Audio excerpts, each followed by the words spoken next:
Hey you guys, it is me, Laura. I'm a homeschooling mom of 3 kids ages 10, 7, and 3, and I am here today to share with you what we got from the library this week. I'm not sure if this is something that you guys would be interested in seeing regularly, but I thought I'd show you, and it's a great way to look at some books that you might consider checking out from your library. I have an interesting background today. I'm actually in my craft room, which is a total mess, but the lighting in here is really good. I also have my treadmill in here so that I can exercise even when it is ridiculously disgusting outside. I am not very good at getting out when the weather is not good. It's just not one of my strengths. My husband is great at it, so he makes sure that the kids get out in the bad weather, and I enjoy my treadmill when that's happening. So we actually live right down the street from our local library. So the kids, especially Samuel, my 10-year-old, he'll go up there by himself. They know him there. It's a very safe place for him. He'll look around and check out books and bring them home. And every once in a while, my husband or I will take the other kids, the little kids there too. And it's just a good little library. But I find that a lot of times for our needs, for homeschooling, and for research that I'm doing for a big project that I'm working on, they just don't have what we need. It's a very, very small town, really tiny, and it's a great, compared to the size of the town that it is, the library is amazing, but it's still tiny and it's not connected to any other library. So we're limited to just what's actually at that physical library. So I actually have a library card in town in Boise, which is over an hour away. It's quite a drive. So whenever we go regularly for medical appointments, and so whenever we go, I'll pick up some books. We go once a week. We'll hopefully be getting to where we go every other week at some point here.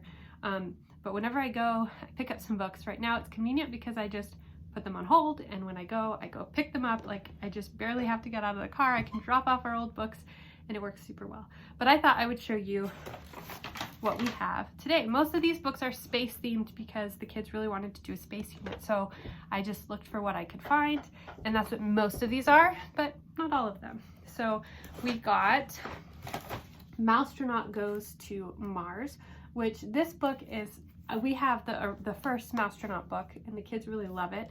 And because the Mars rover is a big part of what's gotten us all interested in space, I thought this would be perfect. I got this book for my son. He was actually disappointed when he saw it today. He loves the I Survived books, so I'm looking for other books that he might be interested in, other series that he might be interested in, and this one came up in a search. It's called Can You Survive? And this one is storm chasing. These are interactive, and he says he's not very good at these, so he doesn't know that he likes them. But we'll check. I'll have him try this one out and see what he thinks. If he doesn't like it, I won't get any more, and I'll try some of the other series that were mentioned.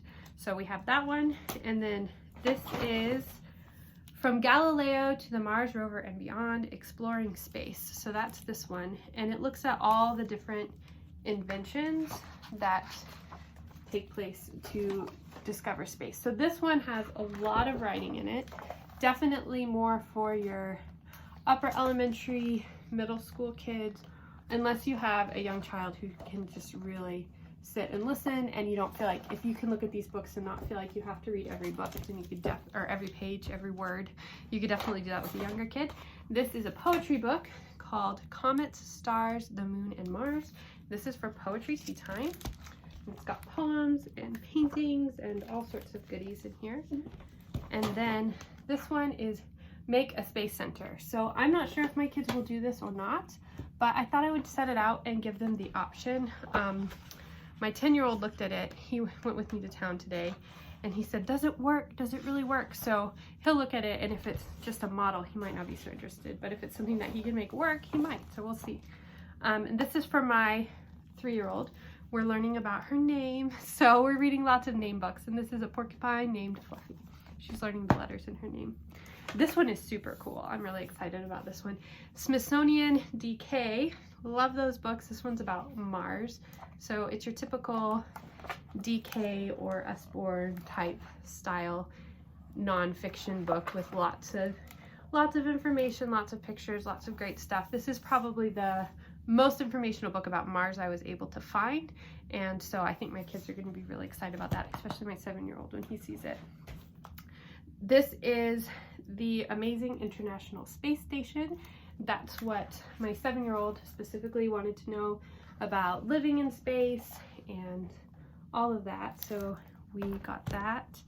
And then this one is Astronaut Scots Kelly, My Journey to the Stars.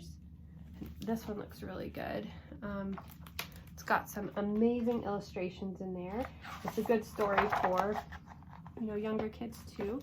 Got his picture on the back, so lots of great opportunities with that one. And then the last space one we have is the Astronaut Handbook. So there are others in this. I think there's the Firefighter's Handbook, and I don't know what else, but there's several, I think, books in this series. It's another one that could be good for all the kids. And then the rest of these books, oh no, wait, this one, my 7-year-old loves the Revolutionary War. He loves the Civil War. He loves Roman soldiers and knights and all that stuff. So he wanted me to find him a book about the Green Mountain Boys. So this is what I found. I had a hard time. If you guys know of any books about the Green Mountain Boys, let me know. But we'll be looking at this one and see if we can find more at some point and study about that. And then these last two are for me, for part of the research that I'm doing. This one is Great Barrier Reef Research Journal. And it, yeah, I don't know much about it, but I'll find out more. But it's an informational book about their Great Barrier Reef. And this one is The Mystery on the Great Barrier Reef in Australia. These are for the Carroll Marsh Mysteries. I don't know anything about this, but I'm gonna find out. So those are the books that I have this week. If you'd like to know more about any of these books, let me know. And if you like seeing the books that we get at the library, let me know and I can show you more of our library trips. I'd love to hear what some of your favorite books are that you've gotten from the library lately. Do you have a library close to you? Do you use a library? When we're not living in this area, I've always struggled with libraries. That's why we have our own home library that's quite large and quite extensive. And I do still purchase quite a few books to add to our library. That is my one thing that I do buy. We are pretty frugal in general, but I do buy books. And I like to use thrift books when I can, or Better World books. But I'm so thankful that we have a library. So I'd love to hear from you. Do you have a library? Do you like to use it? And I'll talk to you later. Bye.